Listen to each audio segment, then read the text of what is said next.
Hey there, Byron listeners. Welcome to the latest edition of the Jam and Cheese Show. Cheese, your first derby. Yes. I'm very glad you just got that on the first go. There was no retake. I know, yeah. No retakes. But yeah, the derby was everything I guess I expected it to be. The crowd was the best. It was similar to a grand final atmosphere. But it was funny because it was our home ground, but the Bunnies still had a big showing. So Yeah.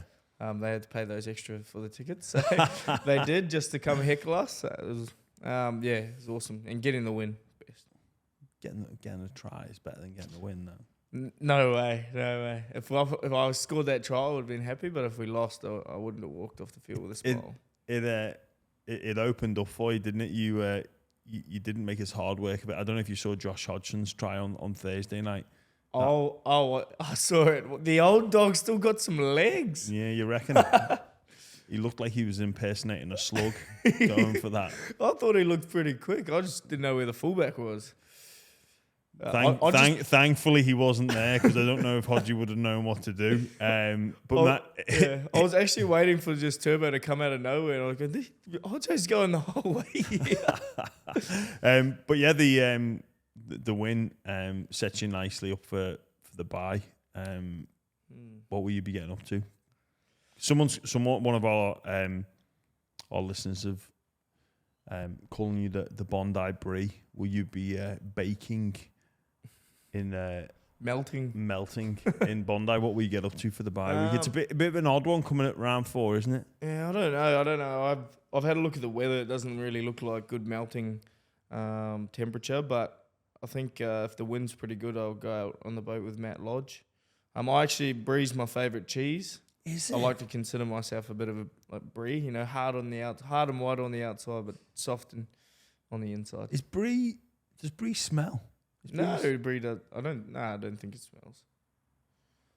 Oh, no. It's a soft cheese. I'm thinking, yeah. Blue cheeses. Nah. Maybe we should do a blind tasting test with some cheese. I've done one. Have you?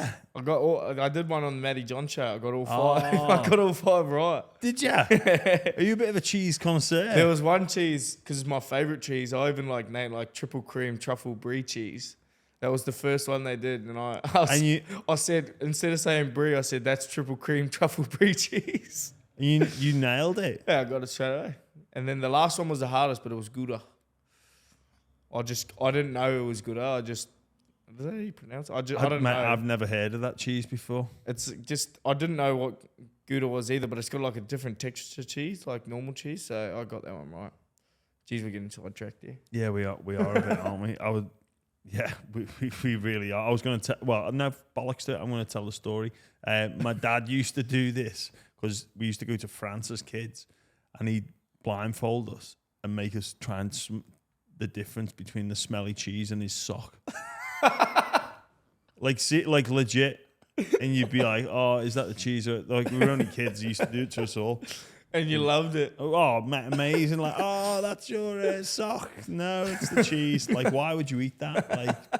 Anyway. But it wasn't cheese tasting. No. Oh, mate, no way. Oh, that's your sock, Dad. The Roosters got up. They were 3.5 on the line. Total game points were over 31.5, and Keon Koloamatangi scored a try. I don't know if that means anything to you. It sounds very familiar. It was funny because I sent you the text after the game. Usually my dad has this inspirational text or this text bagging me how I played, but he texted me, James Graham bet 18-1, woohoo.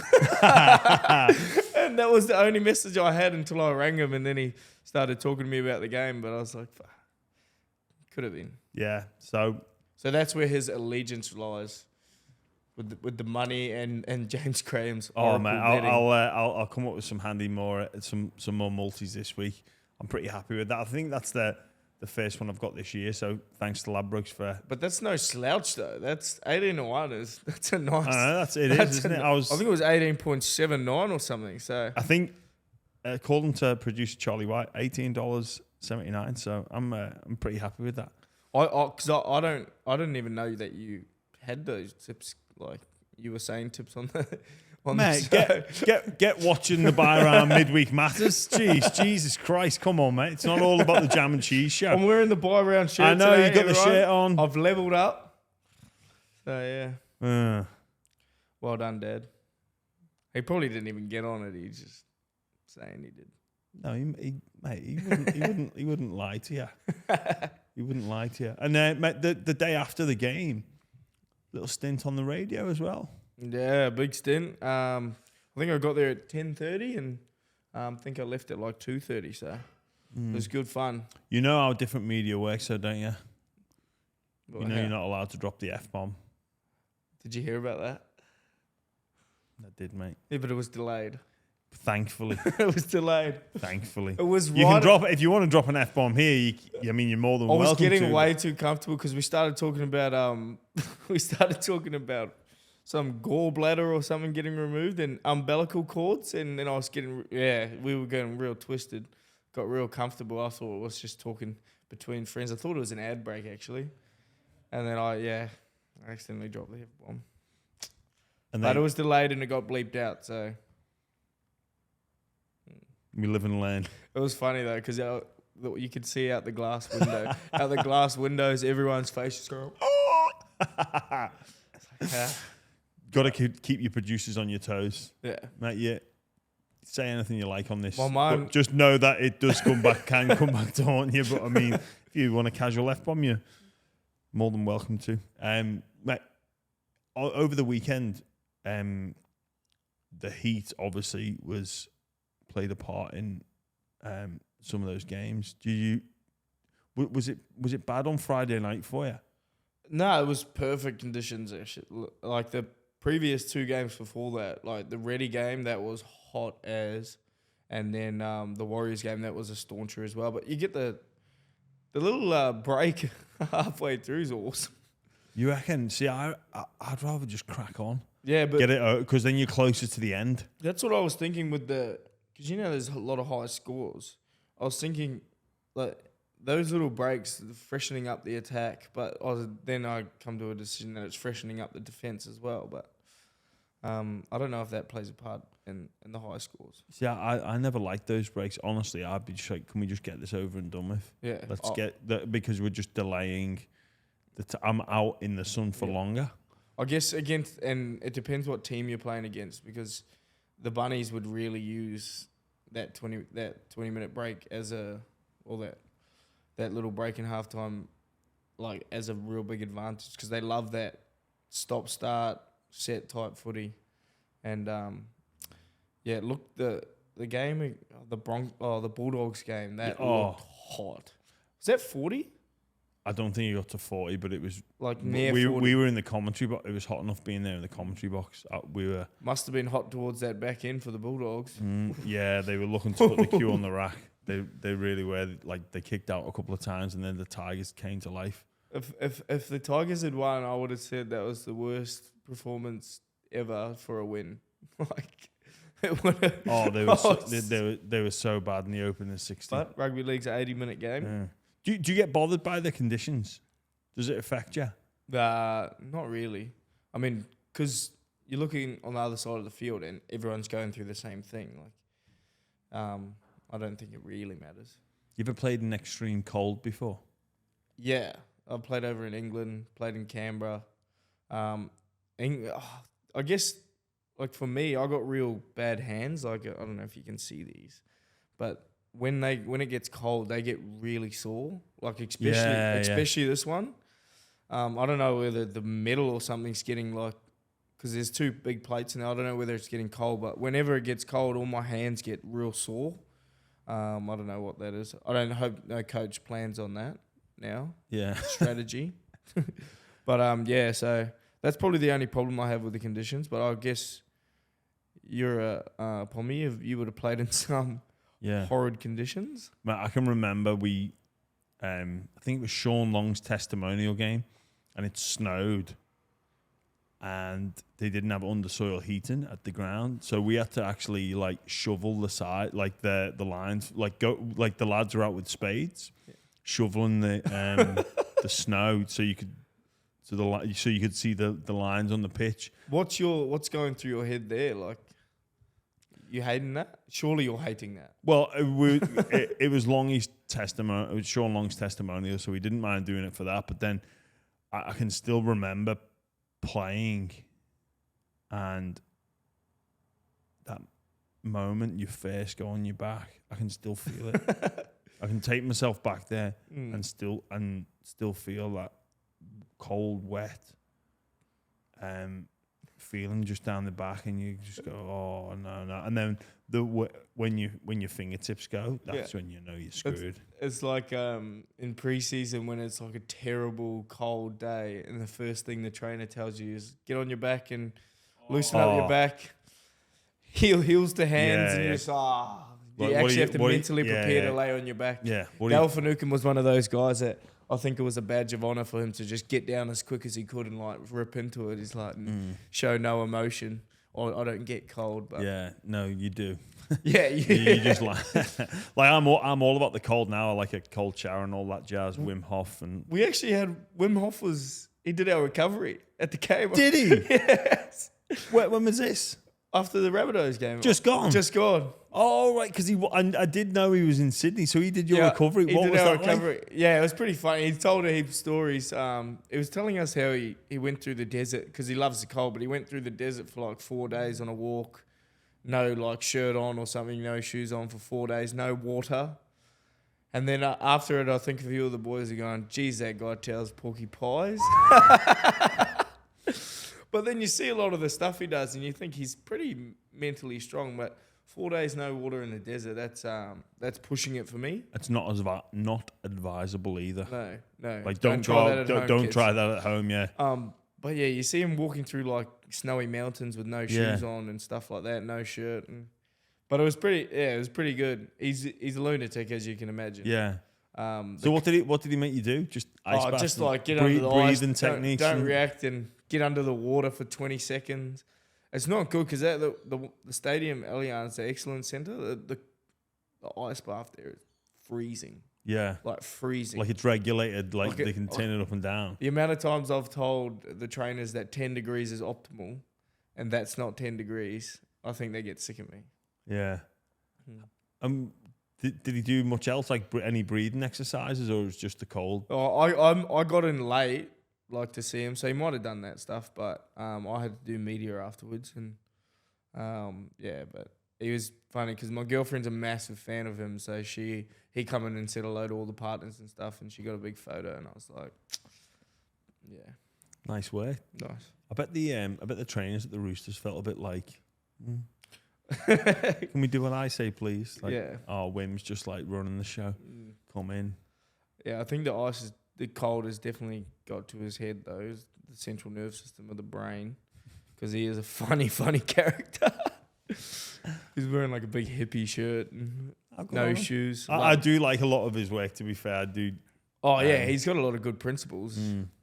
Yeah, and it not so much. Well, not so much. Like there are physiological benefits, but also psychological ones too. I think that like being in discomfort and being okay with that. Oh yeah, I think you just train your brain to hate, like love doing stuff you hate.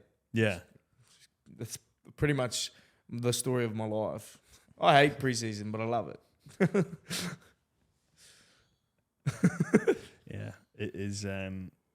You do learn to love shit you hate, but you have to. Good work, Wim Hof. I mean, going back to the Heat, I can remember at the Dogs we played we got pretty lucky actually because we were normally evening games. One day we played the Warriors. It was a Saturday afternoon at 3:00. A balmy 18 degrees, and a couple of the lads caught me putting zinc on. I was just about to ask you, actually, speaking of cold days, imagine you on a 40-degree training t-shirt. You wouldn't even tell, I reckon, if you covered your whole body in zinc. I would like 2 or 3 reapplies. Applications because the way you just go red raw. Oh mate, like under my even after a run. No, mate, under my eyes get really red, so just heap of zinc there. But then you know when you're doing contact, it rubs off. Oh. So I'd be like reapplying all the time. Like I went for it because I was a massive, I guess, a conspiracy theorist.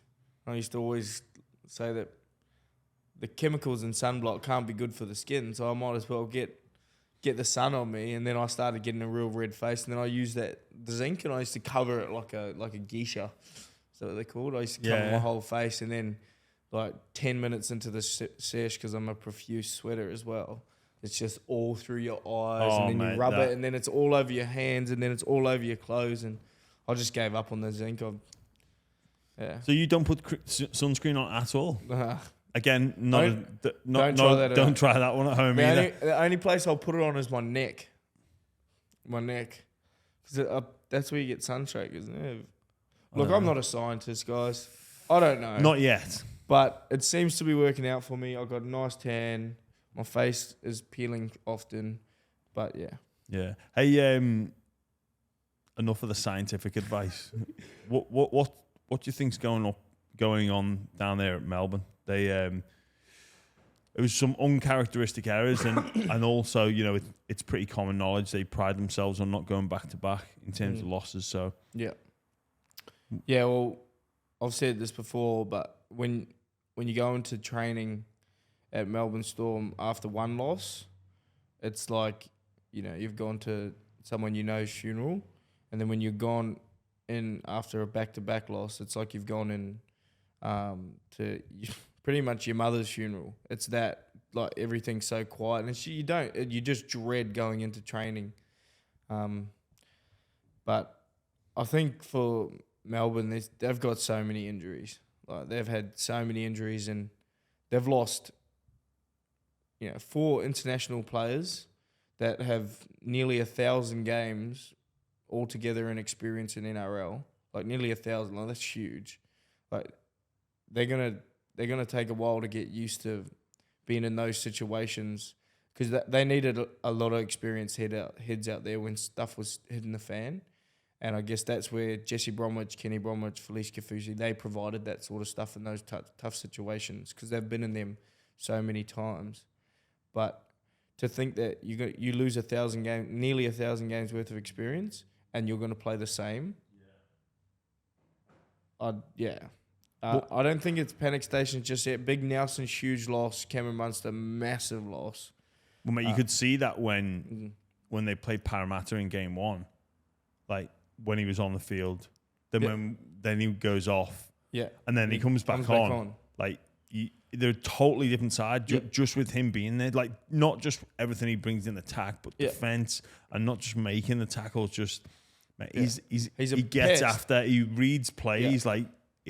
He's an expert at reading. He's a danger of over-reading at times. Exactly. But he comes out the line. He makes, like, there's no easy tries down his side. He pushes the boundary in defence a lot, but his ratio of good defence to bad defence is highly outweighs the bad. So, but that's not knocking off Jonah Peasant either. Yeah. He had a hell of a game, and I always knew he was confident in himself, and you would have heard a lot of the Storm boys say that throughout the week. But he had like 1 try, 2 try assists in the first half. But yeah, losing players like Nelson, who's your go forward, and there was Tui's first game back in a long time, Justin Oldham's first game back. I think they've got so much improving. And I told a heap of people at Triple M the other day that, like, Gold Coast are semi-bogey team for Melbourne. They don't have a great record against them, but always have good games against them. The old bogey team. But I couldn't come out and tip them on the radio, could I? No, you couldn't. You know, did tip them. Charlie. Did he? I thought you were going to say 18-1, James Graham. We didn't fall out over it. But I was like, man, there's no way the Storm go back-to-back losses. And Charlie was adamant, and he had his multi was the Titans, I think, overs on the points, and Fafita anytime try scorer, but David didn't score. So unlucky Charlie. Who did Storm play last week? I can't remember. The week before, the Dogs. The Dogs. Who are back. They are. They really are. Who the Gold Coast got next week? Because there's like a little rule when a team, like when a team beats the Storm, they usually have a bad game the following week.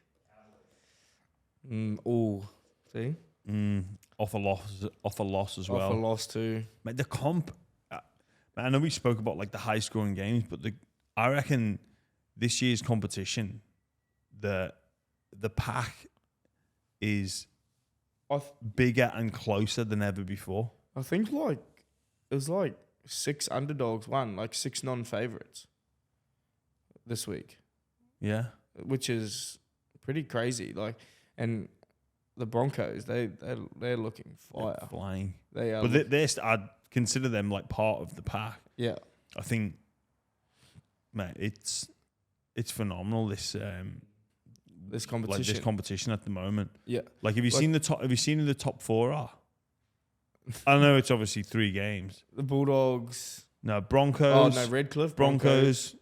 Dolphins.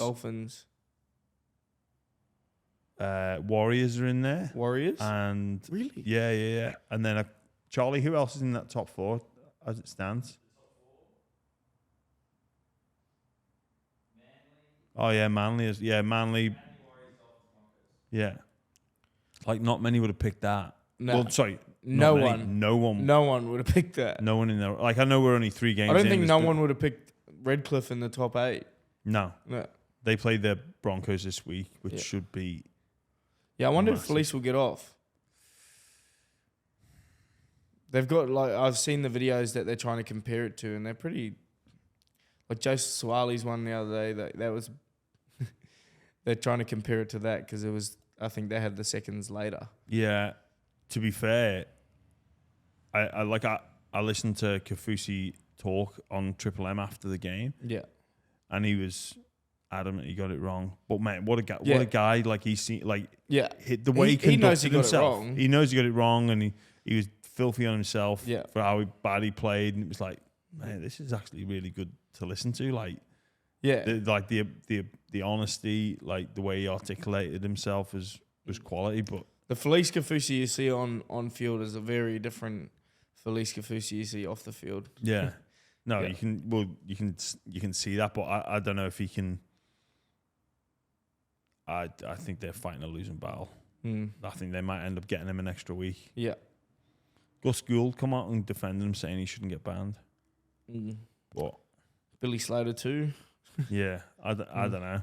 The Jerome Hughes was bad. That's what I was actually... Mate, they're fighting that. That's... You know what? He should have got sent to the sim. I've said this. That's discrimination against... It's positional discrimination. So we want to protect the halfbacks. But if it's halfback on halfback, that's okay. Let's leave him on the field. Could you imagine if that was Nelson? He's 3 weeks. Mate, and he's 10 minutes in the bin. Yeah. If not sent off. If not red card. Mate... I can't believe they're fighting. It was late, and he tucked his arm like a shoulder charge. I was like, the position, seriously. Imagine that's Jared. Yeah, Jared, Victor Radley, there's all these people honestly, with the names. They'd stand up and then they just walk off and go, I know, I've got that one wrong, sir. I'm just going to go and sit myself off for 10 minutes. You don't need to talk to me. I know I got it wrong. But Hughes, and I don't want to see people leave the field, but we've got to be consistent. And I'm half glad they're fighting it because we play them in 2 weeks. If Hughes gets done, he's not playing against us. So I love the Melbourne Storm, but do the right thing, judiciary. Yeah, that's a clear shoulder charge, judiciary. Do the right thing. It's shoulder charge and it's late. It's shoulder charge on a person in a vulnerable position, half on half. How would you like it, Jerome? I wonder what the goal is. Mate, you should just do it. If he gets off, just do it. Say, I think these are the rules. Just every time he's there kicking, just shoulder charge him late. I don't think Robbo will appreciate that. Just to make a stance. All right, let's get into some questions. We've had some. We open it up, don't we, Charlie, to our fantastic listeners. Did you send me them on WhatsApp? Yes, you did. Let's see what we've got. We'll go for the first question from Hectic Cheese. I wonder who this could be. How many chickens would it take to kill an elephant? Now, this was a question from me to you. Right. These are things I do like to consider. So, I think only one. What? I'm interested to hear your theory. I'm interested You to didn't hear specify the method. So I'd get a chicken with bird flu. Here we go. And sacrifice itself, get eaten by the elephant. Can an elephant get bird flu though? It wouldn't want to. Get the chicken to, or if there's a parasite in the chicken that needs to get into the chicken in order to get into the elephant to then control the elephant to make it behave in a way unlike the elephant should, and then therefore I don't die. know where your head's at. You only need one chicken. You sound like Bill Gates. Oh, Gatesy. You sound like Bill Gates. Just need one. I don't think there's any amount of chickens that Can a could chicken unite. get COVID? Can an elephant get COVID? I don't know. I think it depends on how you kind of frame the question. Like, because I think what you're implying is you need. I think I'm talking about like a fisticuff, like a fisticuff. See, I don't think that. I don't think there's an. I don't think there's a finite amount of chickens that could defeat. But you've an seen elephant. those fighting chickens before, haven't you? Like cockfighting chickens. Cockfighting chickens. How many of those bastards would it take? Right. They're nasty things. Like it'd be death like 1,000, death by 1,000 cuts, wouldn't it? Actually, I don't know if it's bad for I've got a funny story when I was young about a chicken. They're nasty things. So my friends used to grow chickens in Waiheke Island, and we were actually shooting our slug gun at some targets, and my friend thought it'd be a funny idea as one of his dad's chickens run past the slug gun target. He shot it, and this is usually when you say no word of a lie, it means you can better tell a lie. That's sort of common in comedy, but this is no word of a lie. This chicken got shot. It started going like loud as, running around, done a backflip, laid down, and then all the other chickens come over and started pecking it to death. I swear to God, that happened. It was brutal. Chickens are nasty things. It did a backflip. It did a backflip, went laid down like it was laying an egg, and then 6 chickens just come over and just started pecking it to death. Well, we were horrified. And that'll stay with you. And my mate's dad's a big Frenchman, and he knew straight away what we were up to. Oh, you cannot do this to my chicken. Well, if he was French, would he not call the chicken a cock? Well, is that French for chicken? I think he was calling us the cocks, not the chickens. Well, mate, the thing is, though, this is where, the definition, I'm thinking some battery farm chickens. Like, how many battery farm chickens? They'd be under a lot of stress. They'd want to take it out on a big damn elephant. Maybe they're too lethargic. You're the free range shit. Like, say, I think. Just give me a number, Jimmy. I did one, but you wouldn't accept it. You can't go in with bird flu. But if you're telling me, if the question is designed to be like, how many chickens do you? If I need to train these chickens up, I only need one. But if it's like just a general like free for all, and then you keep adding. Do you know how to give a chicken bird flu? I mean, I could look into it. What's the next question? No, mate. These are the type of conversations I miss from like being on tour and being around. So I've got one for you. Yeah. Right. I'm excited. Right. I can put you into a simulation. Right. So this isn't going to really happen. but what's the most amount of random 10-year-olds that you could get in a fight to the death? In a stimulation? Yeah, so it doesn't really have, but it is real, if you know what I mean. So Is there a prize? Well, yeah, you live. So we're talking like a Hunger Games sort of. Yeah. So do you reckon you could take on 10-year-olds? Yeah. Depends where they're from.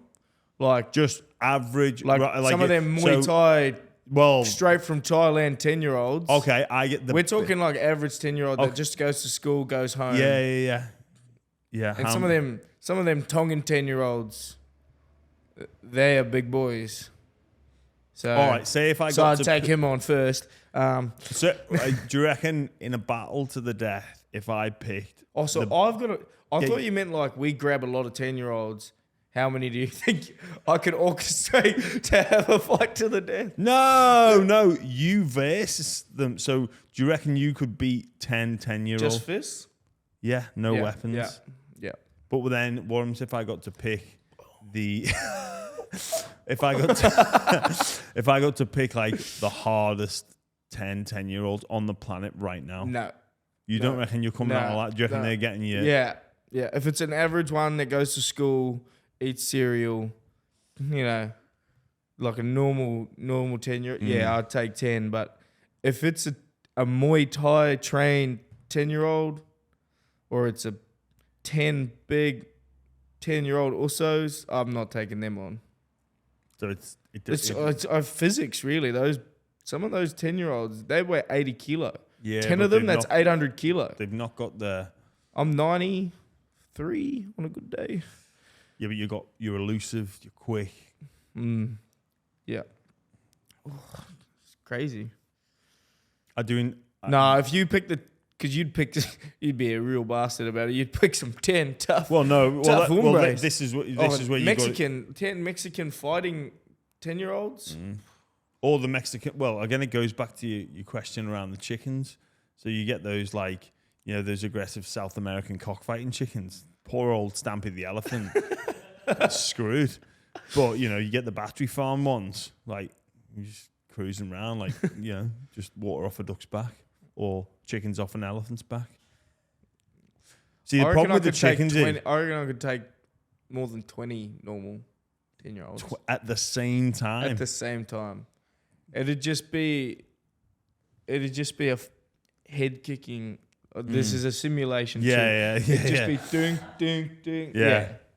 Don't you think you could? You leg kick a 10 like a normal 10. I'm just gonna have to go in like a savage to start it off. I'm like windmilling. Yeah, in, windmill. like windmilling. You just run around like a tornado. Like yeah. You're gonna have to, but you don't want to blow your like if you're fatigued, then you get to the ground. If they get you down, I don't know if you get them back up. You got to stay on your feet. You got to keep on your feet. You know when you have to do like a footy, and you have to go see the schools and you play like touch with them, and someone just goes, "Oh, everyone tried tackle Brandon." You got about yeah. You got about 8-year-olds all over your back, and you're still trying to run through. I imagine it'd be the same. But if I was able to leg kick one of them, they're down. I don't know if we're going to be able to put this conversation out, but I mean, it's good chat. Let's get on to a serious question. Let's get on to a serious question, but I'm just thinking about how the elephant would try and combat the chicken. Like, would they eat them? I don't know.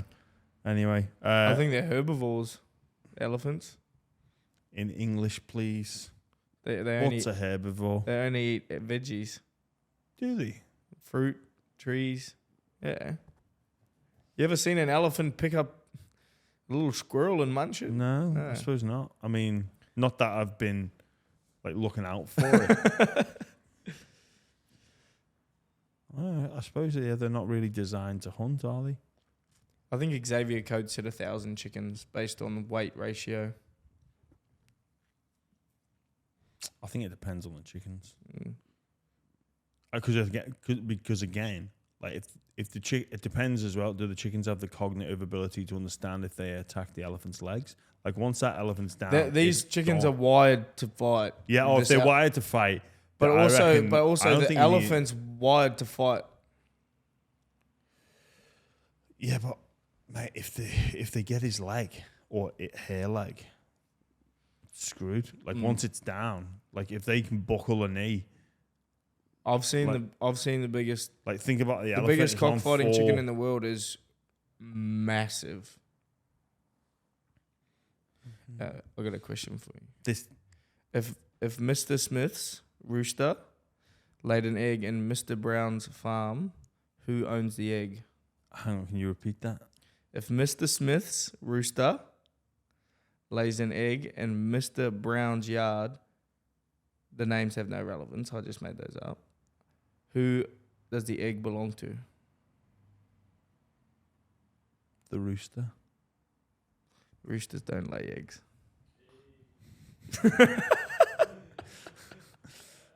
Well, why did you tell me that it did? I was just seeing if you were onto. Oh, if I was, yeah. So it's one of those trick questions. Yes. Proud of that one. Dickhead. We should probably get a serious question. Someone wrote, K1 Aaron _16. I think they're trying to say they're Kieran is 16. Hopefully you've got through to this question, guys. Yeah. If you're still listening by now, hold on to your. I'm interested to hear your thoughts on the debates. Though. Yeah, the hot topics. What's it like sitting on the bench with Jared Warrior-Hargraves? That's all. I'm assuming that's a question to you, Brandon. No, that is a good question. Because I've been moving this around too much, but because I guess it gave me a lot of confidence because the whole time Jared's Jared off the field, but when it's go time, Jared's Jared. He's JWH, and the whole time, the lead up to the game, he was just piping up to the all us bench. Our job is to make an impact, change the game. Like the whole time sitting on the bench, and then it just wires your brain mentally that because you know what he's about on the field and you know what he's going to go and do, and you just got to, I guess, be with him, or he's going to yell at you probably, but just it instilled that confidence in me and all the other people on the bench, just that our job is to go out there and make a difference and help the team, and he did that exactly.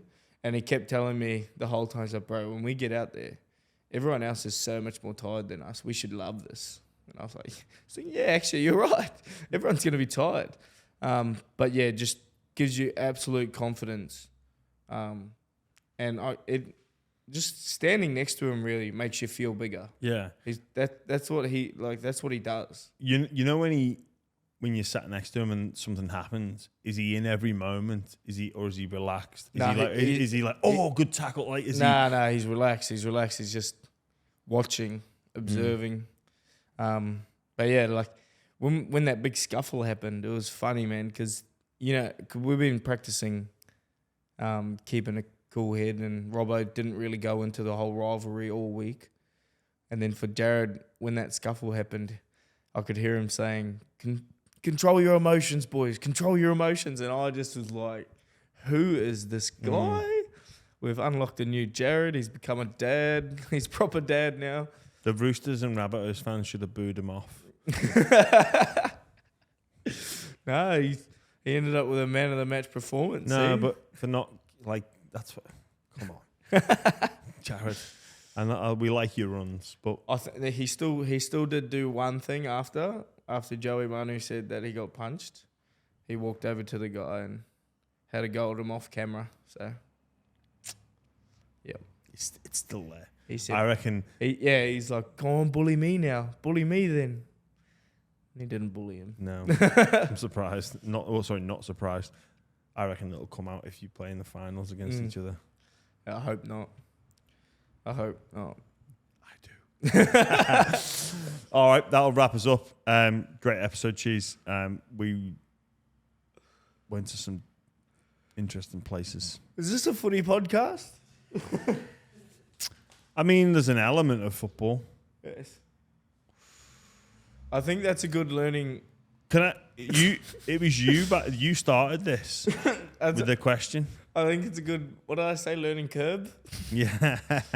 It's a good learning curve on what kind of conversations go on inside dressing rooms. Because those two questions, that's something stupid that someone would ask, and then it'd be a big discussion in a rugby league changing room. So, yeah, just a little insight of what a rugby league player's brain does inside a dressing room. You know, as well, like at some point during this next week, I'm just going to go like, oh, it's 500. That's it. That's the number. Like, yeah. And you'll be like, well, I'll mess you 500, mate. And you'll be like, what? I would love to see other people's thoughts, though, that aren't savagely like yours with bird flu. And you're onto something, but I'm just a little bit nervous that you're plotting a takeover of the world with a disease. Well, it nearly happened, didn't it? If Charlie White goes down with bird flu, boys, we know what's happened. All right. That'll wrap us up. Thanks for listening, everyone. Do the usual stuff, like, subscribe, all that kind of jazz. Leave us a review. And also, if you like these trendy T-shirts that Brandon and I are sporting, go on the link. I think it's in the bio and all that jazz. Get around it. Get around it. All right. Take it easy. Enjoy the week.